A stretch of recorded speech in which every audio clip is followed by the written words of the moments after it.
ನ್ಯಾಯಾಲಯಗಳು ವಿಚಾರಣೆಯನ್ನು ನಡೆಸುವಾಗ ಅಥವಾ ತೀರ್ಪುಗಳನ್ನು ನೀಡುವಾಗ ಅಥವಾ ಆದೇಶಗಳನ್ನು ನೀಡುವಾಗ ಉಂಟಾಗಬಹುದಾದಂಥ ತಪ್ಪುಗಳನ್ನೆಲ್ಲ ಐಡೆಂಟಿಫೈ ಮಾಡ್ತಾ ಹೋಗ್ಲಿಕ್ಕಾಗಲ್ಲ ಅಂಥೇಳಿ ಅಲಹಾಬಾದ್ ಹೈಕೋರ್ಟ್ ತನ್ನ ಒಂದು ಮಹತ್ವದ ತೀರ್ಪನ್ನು ನೀಡಿರುತ್ತೆ.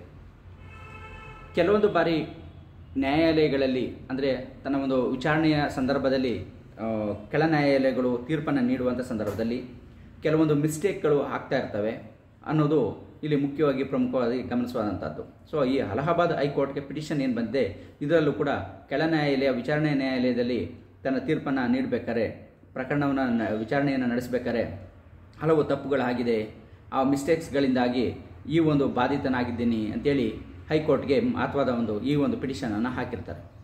ಸೊ ಈ ಪಿಟಿಷನನ್ನು ವಿಚಾರಣೆಯನ್ನು ನಡೆಸಿದಂಥ ನ್ಯಾಯಾಲಯ ಎಲ್ಲ ಪ್ರತಿಯೊಂದು ತಪ್ಪುಗಳನ್ನು ತಪ್ಪು ಅಂತೇಳಿ ಸೀರಿಯಸ್ ಆಗಿ ಅದನ್ನ ಪರಿಗಣಿಸೋದಕ್ಕೆ ಬರೋದಿಲ್ಲ. ಸೊ ಅಂಥ ಸಂದರ್ಭದಲ್ಲಿ ಅಪೀಲ್ಗಳನ್ನು ಮಾಡ್ಕೋಬೋದು ಅಂತೇಳಿ ಅಲಹಾಬಾದ್ ಹೈಕೋರ್ಟ್ ತನ್ನ ಒಂದು ಮಹತ್ವದ ತೀರ್ಪನ್ನು ನೀಡಿದೆ. ಸೊ ಹಾಗಾಗಿ ಕೆಳ ವಿಚಾರಣಾ ನ್ಯಾಯಾಲಯಗಳಲ್ಲಿ ಕೆಲ ಸಣ್ಣ ಪುಟ್ಟ ತಪ್ಪುಗಳು ಮಿಸ್ಟೇಕ್ಸ್ಗಳು ಆಗ್ತಾ ಇರ್ತವೆ. ಹಾಗಿದಂತೆ ಎಲ್ಲ ಮಿಸ್ಟೇಕ್ಗಳನ್ನು ಬೇಕು ಅಂತಲೇ ಉದ್ದೇಶಪೂರ್ವಕವಾಗಿ ಮಾಡಿದ್ದಾರೆ, ಅಂದರೆ ಪ್ರೆಸಿಡಿಂಗ್ ಆಫೀಸರ್ಸ್ ಏನಿರ್ತಾರೆ, ನ್ಯಾಯಾಧೀಶರು ಏನಿರ್ತಾರೆ, ಅವರು ಮಾಡಿದ್ದಾರೆ ಅಂತೇಳಿ ಪರಿಗಣಿಸೋದಕ್ಕೆ ಬರೋದಿಲ್ಲ.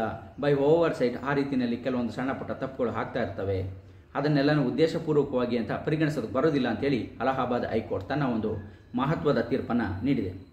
ಅಂದರೆ ನ್ಯಾಯಾಲಯದಲ್ಲಿ ವಿಚಾರಣೆಯನ್ನು ಮಾಡಬೇಕಾದ್ರೆ ಅಲ್ಲಿ ಅವ್ರಿಗೆ ಆದಂಥ ಕೆಲವೊಂದು ಒತ್ತಡಗಳಿರ್ತವೆ, ಕೆಲವೊಂದು ವಿಚಾರಣೆಗಳ ಸಂದರ್ಭಗಳಲ್ಲಿ ಕೆಲವು ಮಿಸ್ಟೇಕ್ಸ್, ಸಣ್ಣ ಪುಟ್ಟ ಮಿಸ್ಟೇಕ್ಗಳು ಆಗುವಂಥ ಸಂದರ್ಭಗಳು ಇರ್ತವೆ, ಅಥವಾ ತೀರ್ಪನ್ನು ನೀಡುವಂಥ ಸಂದರ್ಭದಲ್ಲೂ ಕೂಡ ಕೆಲವು ಸಣ್ಣ ಮಿಸ್ಟೇಕ್ಗಳು ಆಗುವ ಸಾಧ್ಯತೆಗಳು ಇರ್ತವೆ. ಆ ಎಲ್ಲ ಮಿಸ್ಟೇಕ್ಗಳನ್ನು ನ್ಯಾಯಾಧೀಶರು, ಪ್ರೊಸೀಡಿಂಗ್ ಆಫೀಸರ್ಸ್ ಏನಿರ್ತಾರೆ, ಅವರು ಉದ್ದೇಶಪೂರ್ವಕವಾಗಿ ಮಾಡಿರ್ತಾರೆ ಅಂತ ಪರಿಗಣಿಸೋದಕ್ಕೆ ಬರೋದಿಲ್ಲ. ಕೆಲವೊಮ್ಮೆ ಅದನ್ನು